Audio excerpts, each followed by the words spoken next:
교인이 200명 정도 되는 교인이 200명 정도 되는 교회에 2명의 반주자가 있었답니다.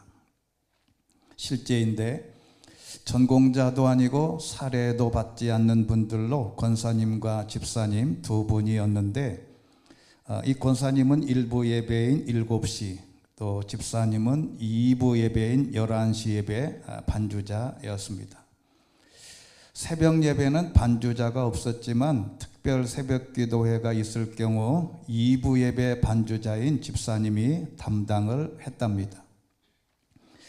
그런데 사순절이 오자 담임 목사님이 40일 특별 새벽 기도회를 기획했습니다. 평소 일주일 하던 특세를 6주 가까이 하게 되자 고심 끝에 2명의 반주자가 일주일씩 번갈아 하기로 하고 각각 부탁을 했답니다. 이 필자인 사람이 솔직히 이때만 해도 다른 교역자들이 불안해하는 이유를 몰랐답니다. 그러다가 결국 불안이 현실이 되었습니다. 2부 예배 반주자가 담임 목사님께 직접 전화로 항의를 했답니다. 내가 2부 예배 반주하며 특별 새벽기도 반주까지 담당했는데 왜 1부 반주자와 절반씩 나누어 해야 하냐?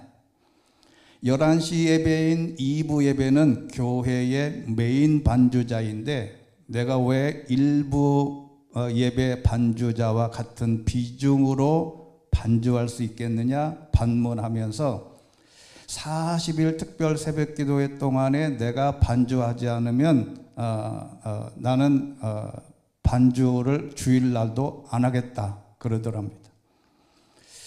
아마도 이런 자세로 봉사했다는 것은 신앙에 굉장한 문제가 있는 겁니다. 제가 상당교회 부목사로 있을 때도 같은 경험을 했는데 그 반주자가 오르간 반주자였는데 이분이 엄청 속을 썩였어요. 왜 그러냐면 오르간 반주가 너무 큰 거예요.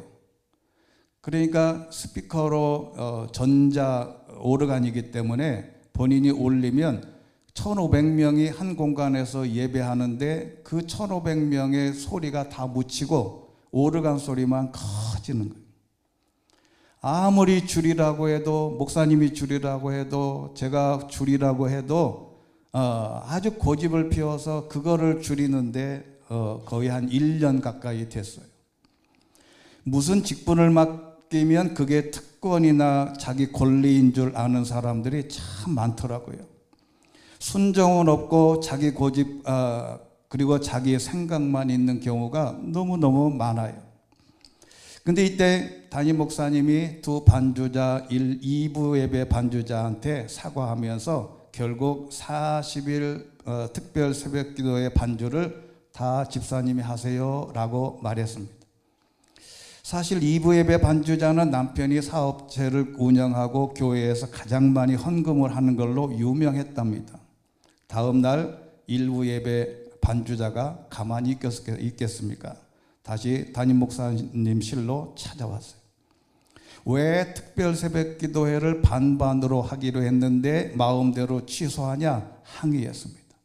그때 담임 목사님이 쩔쩔매며 죄송하다고 사과했답니다. 담임 목사는 그냥 거기서 끝냈으면 좋겠는데 변명하느라고 부교역자의 불찰이다 이렇게 말해서 이 반주자들이 한동안 부교역자들을 원망했다고 합니다.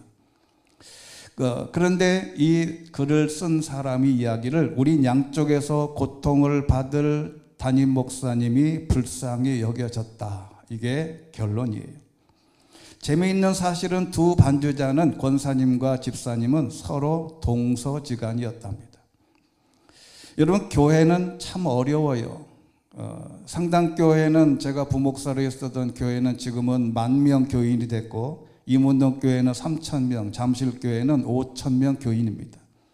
제가 그런 교회에서 부교역자를 10년을 했는데 제가 느끼는 것은 딱 두 가지입니다. 하나는 사람은 쉽게 믿을 수 없다는 것과 그리고 두 번째는 교회를 자기 마음대로 하려는 사람이 엄청 많더라는 거예요. 그래도 이런 부분들을 생각하고 조율하며 교회가 곧 없어지거나 교회가 망할 것 같은데 그래도 하나님의 교회는 잘 굴러가더라. 이게 역사적인 증명입니다. 하나님은 우리 삶에서 당신의 방식대로 자신의 탁월한 방법으로 우리의 삶의 모든 문제를 해결해 주시기 때문에 그 하나님을 우리가 믿고 신뢰해야 하는 겁니다. 내가 지금 하고 있는 모든 것들을 이 과정, 이 8가지 필터로 걸러내서 우리가 하나님이 일하시는 방법 8가지가 있는데 그 방법을 한번 묵상해 보고 내 삶의 모든 문제들을 어떻게 해결해야 될지 고민해 볼 필요가 있습니다. 첫 번째는 하나님은 시험 문제 자체를 제거하십니다.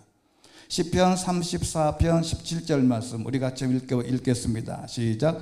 의인들이 부르짖으면 여호와께서는 그 소리를 들으시고 그 모든 고난에서 그들을 건져내십니다. 아멘. 인간의 고통과 하나님의 응답 사이의 긴장과 희망을 깊이 있게 드러내는 말씀인데 부르짖다라는 말은 단순한 말의 외침을 넘어서 존재의 바닥에서 터져 나오는 절박한 호소입니다. 인간이 극심한 스트레스와 고통에서 무력감을 인정하고 외부의 절대적 도움을 갈망하는 정서적 영적인 표현입니다. 인간은 고통을 혼자 감당할 때 더 큰 불안과 단절감을 경험하지만 부르짖음은 그 단절을 넘어서서 여기서는 하나님께 마음의 문을 여는 행위가 됩니다. 하나님은 이러한 부르짖음을 들으신다라는 단어는 단순한 청취가 아니라 응답 의지를 포함한 적극적인 경청을 의미합니다. 그 모든 환난에서 건지다라는 말이 아주 희한한 말이 여기 있습니다. 이 낫잘이라고 하는 히브리어의 본래 뜻은 움켜 빼앗다, 회복하다, 구출하다, 해방하다 그런 깊은 뜻이 있습니다. 즉각적인 해결만을 의미하지 않고 때로는 상황 자체를 첫 번째는 바꾸어요. 모든 상황과 모든 일들을 상황을 바꾸고 두 번째는 인간 내면의 변화를 시키고 세 번째는 고난을 해석하는 관점을 새롭게 함으로써 문제를 해결해 주시는 겁니다. 하나님은 고난을 제거하거나 고난 속에서 견디는 힘을 주시거나 고난의 의미를 새롭게 하는 방식으로 건지신다는 말입니다. 인간의 능력을 넘어선 상황에서 하나님은 문제 그 자체를 제거하시는 절대적인 주권을 보여주시는 말씀입니다. 그리고 두 번째는 하나님은 나를 문제보다 강하게 하신다. 한번 따라해 보겠습니다. 하나님은 나를 문제보다 강하게 하신다. 빌립보서 4장 13절 말씀 내게 능력 주시는 분 안에서 내가 모든 일을 감당할 수 있습니다. 이 구절은 사도 바울이 빌립보 감옥에 갇혀 있을 때 쓴 글입니다. 이 감옥에 갇혀있는 그 순간에 아무래도 사도 바울이 마음이 약해져서 여기서 그만둘까? 포기할까? 선교도 그만둘까? 내가 여기서 왜 이렇게 고생하냐? 이렇게 어려운 문제가 앞이 보이지 않는 어려움 속에서 사도 바울이 쓰는 글은 내게 능력을 주셔야 내가 감당할 수 있겠다라고 고백을 하는 겁니다. 인간은 본래 유한성과 결핍을 가진 존재이기 때문에 바울 역시 궁핍과 풍요, 높아짐과 낮아짐 사이에서 끊임없이 흔들렸을 거예요. 왜 사도 바울이 인간인 관계로 사도 바울이 매일 능력 있는 것도 아니고 힘이 있는 것도 아니고 어느 순간에 다 포기하려는 강한 욕구가 생겼을 수도 있습니다. 그런데 사도 바울이 이야기하기는 내가 할 수 있다. 이 말은 그 의지의 외침이나 그냥 양심의 다짐이 아니라 그분 안에 있기 때문에 가능하다. 이 존재를 인정하는 겁니다. 능력을 주신다는 말은 단순한 보조가 아니라 계속적, 지속적 강화의 의미를 갖습니다. 이는 한순간의 격려가 아니라 삶 전체에 걸쳐서 인간의 약함을 채워주는 은혜의 동력을 뜻합니다. 우리는 외부의 힘이 아니고서는, 우리는 영적 에너지를 받지 않고서는 스스로 동력을 만들어낼 수가 없다는 겁니다. 여러분, 사람들이 전 세계의 인류가 지금까지 오면서 발명품을 만들려고 하는 욕구가 뭐냐면 영구 동력 장치입니다. 외부의 에너지가 공급되지 않고 전기를 공급하지 않고 한번 돌아가기 시작하면 그냥 영속적으로 돌아가는 영원한 동력을 만드는 게 꿈의 일인데, 이거는 불가능한 일이죠. 여러분, 인간은 영적 에너지를 외부에서 받지 않으면 절대로 내 안에서 이 에너지를 만들어낼 수가 없습니다. 따라서 우리는 말씀대로 내게 능력 주시는 자 안에서 내가 모든 일을 감당할 수 있다. 이 말씀은, 하나님은 나를 능력을 키우시고 내 힘을 키우시고 내 영적 에너지의 힘을 키우셔서 우리로 하여금 문제를 해결하게 하시는 것이죠. 세 번째는, 하나님은 문제를 미리 피하게 하십니다. 잠언 3장 6절 말씀 시작. 내가 하는 모든 일에서 그분을 인정하여라. 그러면 그분이 내 갈 길을 알려줄 것이다. 아멘. 사람은 내일 일을 아무도 모릅니다. 우리는 미래를 예측할 수가 없습니다. 수조 원의 날씨를 알려주는 일기예보 기상청에 많은 컴퓨터를 동원해도 예보할 수 있는 일은 상당히 오보가 많습니다. 우리는 미래를 예측할 수 없고, 더 중요한 것은 선택의 결과가 어떤 방향으로 이어질지를 아무도 몰라요. 그래서 굉장히 중요한 겁니다. 어떤 사람은 오늘 아침에 무엇을 먹을까, 점심에 무엇을 먹을까 고민하는 선택은 쉽습니다. 그런데 대기업의 임원이라든지 대기업의 CEO라든지 대통령이라든지 이런 사람은 1시간, 2시간 고민해서 결정을 하면요, 누구든지 다 합니다. 근데 그거를 1분 안에 결정을 해야 된다면 문제가 달라져요. 그래서 선택한 결과가 어떤 방향으로 이어질지 아무도 모릅니다. 두려워요. 그래서 결정하는 것에 많은 갈등을 하는 젊은이들도 많습니다. 문제는 어떤 결정을 내리면 어떻게 결론이 날지는 아무도 모른다는 거예요. 어떤 결정을 내리면 어떤 결론이 날지 아무도 몰라요. 그래서 문제는 뭐냐면, 미리 걱정할 필요는 없는데, 오늘 잠언의 기자의 말씀은 하나님께 기도하고 내 모든 일에서 그분을 인정하면 선한 길로 그분이 내 갈 길을 알려줄 거다라고 말씀하는 것입니다. 하나님이 우리의 걸음을 의미와 방향을 재구성하신다는 말인데, 구불구불한 인생의 길에 단번에 펴진다는 기적적인 사건이 아니라 하나님 안에서 길의 성격이 혼란에서 명료함으로, 우연에서 섭리로, 두려움에서 확신으로 전환되는 것을 말합니다. 그래서 시편 121편 7절에 있는 말씀, 아주 유명한 말씀이죠. 같이 한번 읽겠습니다. 시작. 여호와께서 모든 해악에서 너를 지켜주시며 내 영혼을 지켜주시리다. 할렐루야. 하나님은 인간이 인지하지 못하는 위험까지 선제적으로 차단해 주십니다. 이는 예방적 섭리이며 심리학적으로는 미래 불확실성에 대한 안정감 형성과 연결되는 탁월한 말씀입니다. 그리고 네 번째, 오늘 본문에 있는 말씀대로 하나님은 문제를 기회로 바꾸신다. 창세기 50장 20절 말씀, 형님들은 저를 해치려고 악을 꾀했지만 하나님은 지금 보시는 것처럼 그것을 선하게 바꾸셔서 오늘날 많은 사람들의 생명을 구하셨다.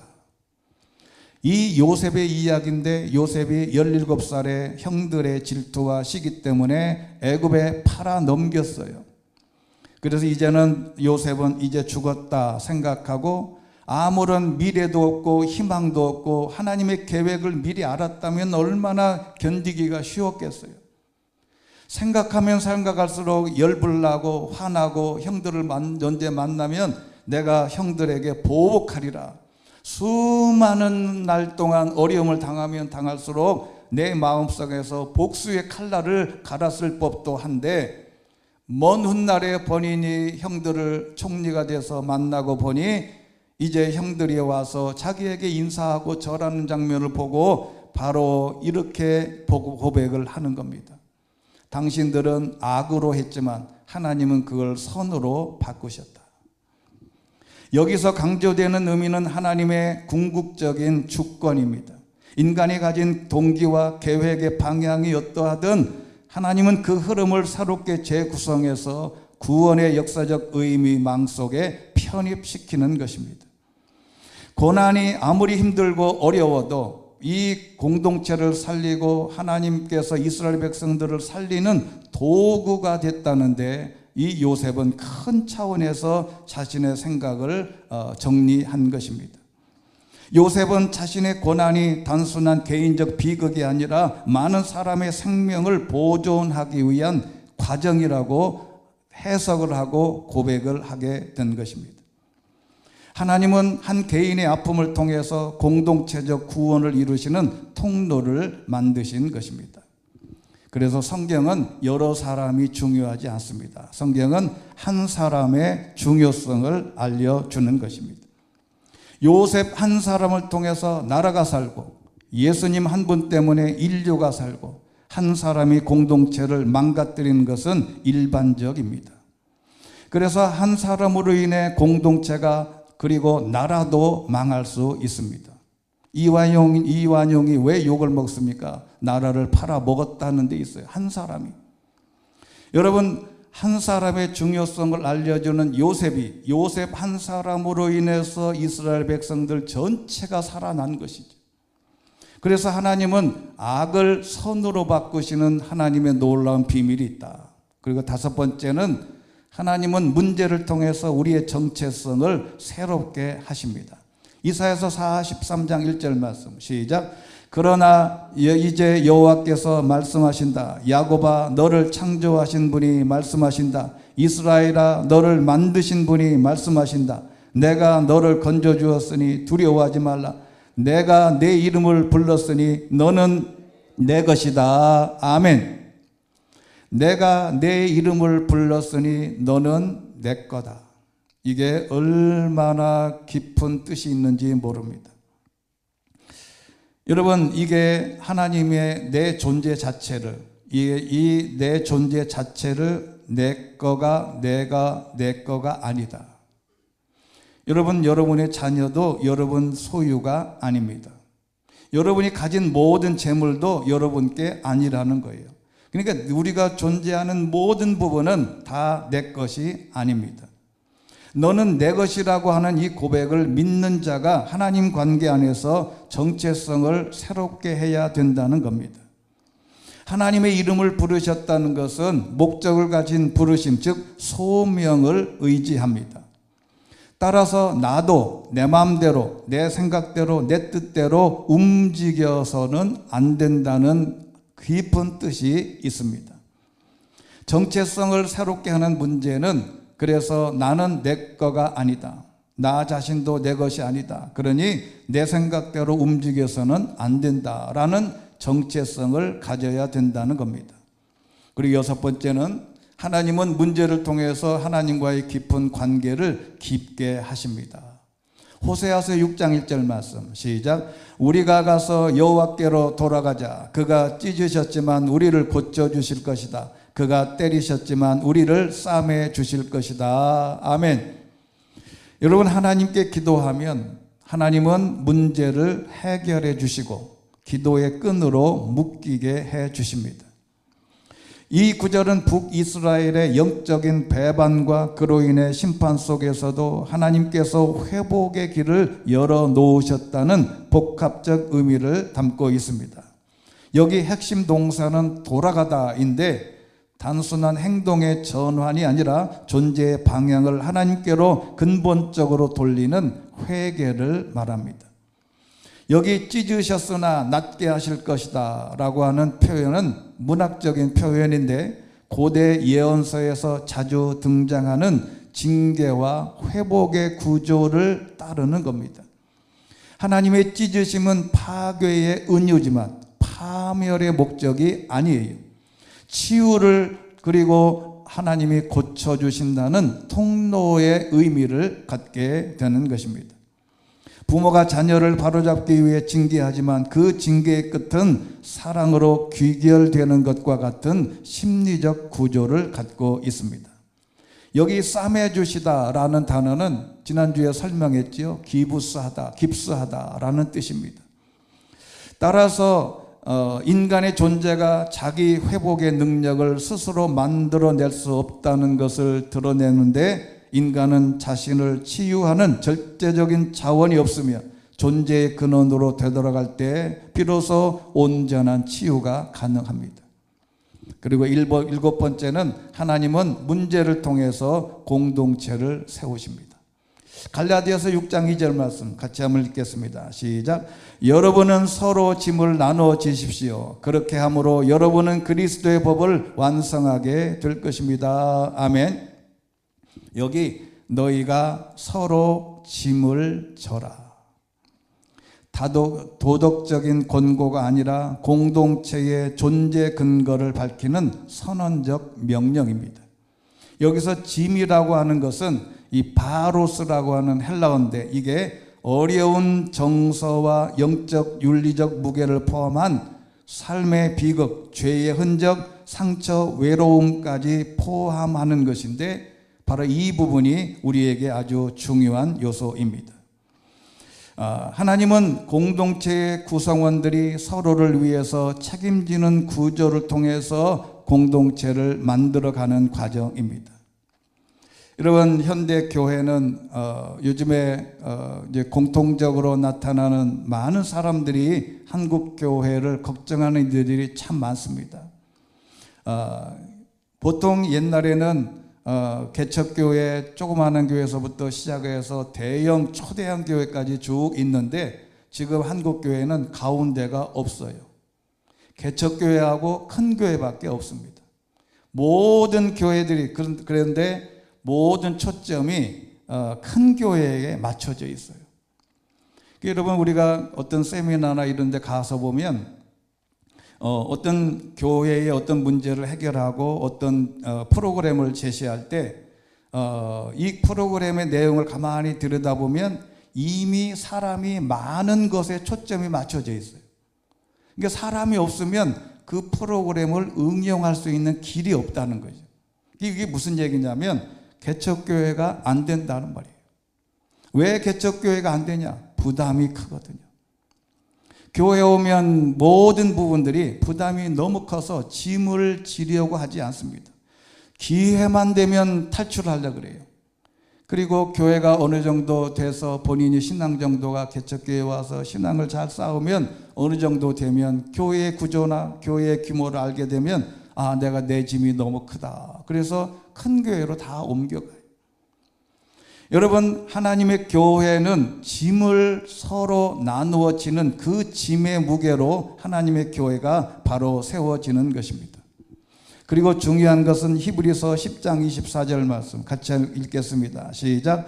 또한 우리는 사랑과 선한 일들을 격려하기 위해 서로 돌아봅시다. 아멘. 여기 중요한 단어가 뭐라 그랬죠? 서로라고 하는 단어입니다. 여러분, 사람들이 모든 관계에서 한쪽에 일방적인 것은 없어요. 우리는 그 일방적인 것을 성경적이라고 생각하는 경우도 많습니다. 그런데 성경의 구체적인 제일 중요한 것은 서로입니다. 서로가 서로를 격려해야 합니다. 그리고 데살로니가전서 5장 11절도 이래서 이런 말씀이 있는 거예요. 시작. 그러므로 여러분은 지금 하고 있는 그대로 서로 권면하고 서로 세워주십시오. 여러분, 서로 권면하고 서로 세워주다. 이 관계가 성립이 안 되면, 한쪽에서 일방적이 되면 언젠가는 그 관계가 망가지게 되는 것입니다. 여기에 중요한 세우다라는 단어입니다. 이 오이코도메오라고 하는 단어는 집을 짓다라고 하는 단어입니다. 건물을 세우고 재건하고 수리하고 지혜와 경건함으로 자라는 세우는 데 초점을 맞춰야지, 무너뜨리는 데 초점을 맞추는 것은 사탄의 작업이에요. 사람도 어린아이에도 책망할 때도 똑같습니다. 어린아이 책망할 때도 그 책망할 때 세우는 조건으로 책망을 해야지 인생을 망치는 쪽으로 초점을 맞추는 것은 아니라는 거지요. 마태복음 16장 18절에 이런 말씀이 있습니다. 시작. 그리고 내가 너희에게 말한다. 너는 베드로다. 내가 이 반석 위에 내 교회를 세울 것이니 지옥의 문들이 이것을 이길 수 없을 것이다. 아멘. 하나님의 교회도 마찬가지입니다. 하나님의 교회를 믿음의 반석 위에 세우는데 지옥의 문들이 이길 수 없다. 지옥의 문들은 두 가지입니다. 죽음과 멸망의 권세, 두 번째는 악의 구조적 체계적 권세인데 이 둘 모두가 다 교회 앞에서 결코 승리하지 못할 것이다 라고 말씀하는 것입니다. 그리고 마지막 여덟 번째는 결국 하나님은 모든 문제를 통해서 하나님의 영광을 드러내시는 겁니다. 제가 지금은 이제 돌아가셨지만 임택진 목사님이 청량리 중앙교회 이제 총회장까지 하신 분인데 그 교회 장로님도 총회장까지 하신 이제 장로님 총회장 1호가 그 교회에서 나오셨어요. 이분이 목회를 참 잘하셨어요. 우리가 잘 아는 김동호 목사님도 그 교회 부목사였어요. 근데 이 목사님이 저희 신학교에 와서 목회 실습을 이제 저희가 2년을 했는데 그 중에 이제 1년을 그 목사님에게 했습니다. 목사님이 했던 말 중에 첫 번째 시간에 딱 들어와서 그렇게 얘기를 해요. 이제 칠판에 쓰더라고. 그때는 이제 백묵이라 그래서 칠판으로 이제 쓰는데 뭐라고 큰 글씨로 쓰냐면 천사가 목회해도 반대자가 있다 그렇게 쓰는 거예요. 그때 생각에 목사님이 아무리 저 양반이 교인들을 잘 모르나 보다. 아니면 천사가 와서 목회하는데 왜 사람들이 반대할까? 그때는 제가 이해를 못했어요. 근데 이분이 쭉 설명하면서 여러분이 아무리 잘해도 뒤에서 탓하는 사람들이 있으니 그거 염려하지 말라. 그 중에 또 한 말이 있어요. 그 중에 하나가 모세도 돌 들고 달려들었는데 교인들이 돌만 안 들고 와도 다행이라고 여겨라 그런 거예요. 그래서 제가 그때 그 생각을 이제 지금까지 기억을 하는 이유, 또 두 번째는 이거 아주 중요한 일입니다. 교회든지 어디를 가든지 예배 시간에 조는 사람은 주의하면 된다. 제가 그것을 저 자신을 보고 깨달은 바가 있어요. 여러분, 그래서 그것을 그 목사님이 이야기한 다음부터 생각을 해봤어요. 교회는 어느 교회든지 설교 시간에 특별히 자는 사람만 신경 쓰면 된다. 나머지는 염려할 거 없다. 여러분, 이것을 제가 왜 말씀을 드리냐면 하나님의 교회와 개인의 신앙적인 모든 문제, 모든 걸 다 통틀어서 결론적으로 말하면 하나님은 하나님의 영광을 드러내시는 데에 작업을 하신다는 것을 꼭 기억할 필요가 있다 이 말이에요. 요한복음 11장 4절에 있는 말씀 보면 나사로의 마르다와 마리아가 나사로가 병들었다고 예수님께 가서 전달했어요. 그런데 예수님이 이 말을 듣고 첫 번째 하는 얘기가 이 병은 죽을 병이 아니다.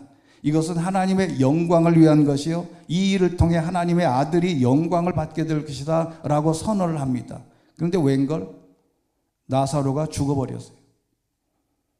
금방 연락을 했으면 바로 KTX를 타고 오든지 바로 무슨 택시를 카카오 택시를 불러서 가든지 예수님이 바로 달려가서 안수라도 해야 되는데 예수님은 엉뚱하게 다른 방향으로 틀어요.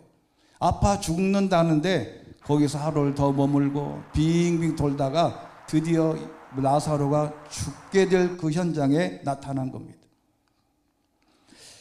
여러분, 이 과정을 우리가 보면서 하나님은 왜 예수님이 나사로가 죽을 때까지 기다렸을까? 이게 중요한 포인트예요.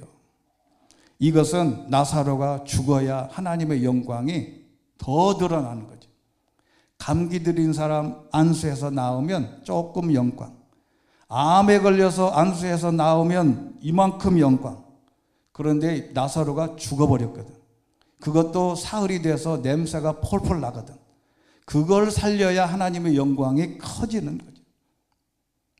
여러분, 하나님은 하나님의 시간표가 있습니다. 제가 늘 말씀드리잖아요. 크로노스와 카이로스. 크로노스는 인간의 어느 정도 통제가 가능한 인간의 시간입니다. 그런데 카이로스, 하나님의 시간은 하나님이 통제하시는 겁니다. 기독교 신앙에서 하나님은 사건을 제거하시는 분이라기보다 사건 안에서 하나님의 은혜와 능력과 생명을 드러내시는 분이십니다. 결국 나사로의 죽음과 부활은 하나님의 아들이 이로 말미암아 영광을 받게 하려 함이라라고 한 말씀과 이 선언으로 연결되고, 이 고통의 구원이 드라마 속에서 새로운 의미로 재구성되는 새로운 신적 패러다임을 드러내는 것입니다. 여러분, 신앙의 삶에서 비극의 순간이 곧 절망을 의미하지는 않습니다. 내가 지금 문제가 생겨서 바로 내가 접시에라도 코 박고 죽어야 되겠다 싶을 만큼 비극의 순간이 와도 그건 절망을 의미하지 않습니다. 하나님은 그 고통과 어려움을 통해서 반드시 하나님의 영광을 드러내는 새로운 창조적인 장이 되는 줄로 믿습니다. 여러분, 개인이든 공동체든 어떤 사건이나 문제가 생겼을 때 그것은 하나님의 영광을 위한 하나의 과정이라는 것을 반드시 알아야 합니다. 결국 하나님은 모든 사건을 통해서 하나님의 뜻을 이루신다고 믿어야 한다는 것이죠. 결국 하나님은 공동체를 세워 하나님의 사랑을 드러내시는 것입니다. 고난의 본질은 하나님의 위대한 목적이 드러나는 통로입니다. 이는 하나님께서 정해놓은 시간표예요. 그러니까 이 시간표를 거스르려고 하면 안 된다. 그래서 고린도전서 10장 13절 결론입니다. 같이 한번 읽겠습니다. 시작. 여러분은 사람이 감당할 수 없는 시험을 당한 적이 없습니다. 하나님은 신실하셔서 여러분이 감당치 못할 시험은 허락지 않으시며 시험을 당할 때도 피할 길을 마련해 주셔서 여러분이 능히 감당할 수 있게 하십니다. 할렐루야. 여기 여러분이 사람이 감당할 수 없는, 교회가 감당할 수 없는, 공동체가 감당할 수 없는, 개인이 가정이 감당할 수 없는 시험이 없다는 말로 거기 단어를 바꾸시면 됩니다. 그래서 문제가 생기면 어떻게 문제를 해결할까? 성경에는요, 이스라엘 백성들이 애굽에서 그 많은 어려움 속에서도 원망과 불평 가운데 살았던 이스라엘 백성들에게 한 말은 딱 하나입니다. 그건 뭐냐면 출애굽기 14장 13절 말씀이에요. 모세를 향해서 돌을 들고 애굽으로 돌아가자, 먹을 거 달라, 고기를 달라, 뭐 별소리를 때로는 부추까지 달라 그래요. 그 이스라엘 백성들이 광야에 살면서 정력이 떨어진다고 부추를 내라, 이렇게 모세에게 와서 원망과 불평을 해요. 그때 모세가 이렇게 말합니다. 두려워하지 마라. 굳게 서서 여호와께서 오늘 너희에게 베푸실 구원을 보라. 너희는 이집트 사람들을 다시는 보지 못할 것이다. 14절 말씀 시작. 여호와께서 너희를 위해 싸우실 것이니 너희는 그저 가만히 있기만 하면 된다. 할렐루야. 여러분, 놀라운 하나님의 방법은요, 가정에서도 마찬가지예요. 교회에서도 마찬가지예요. 인간관계에서도 마찬가지입니다.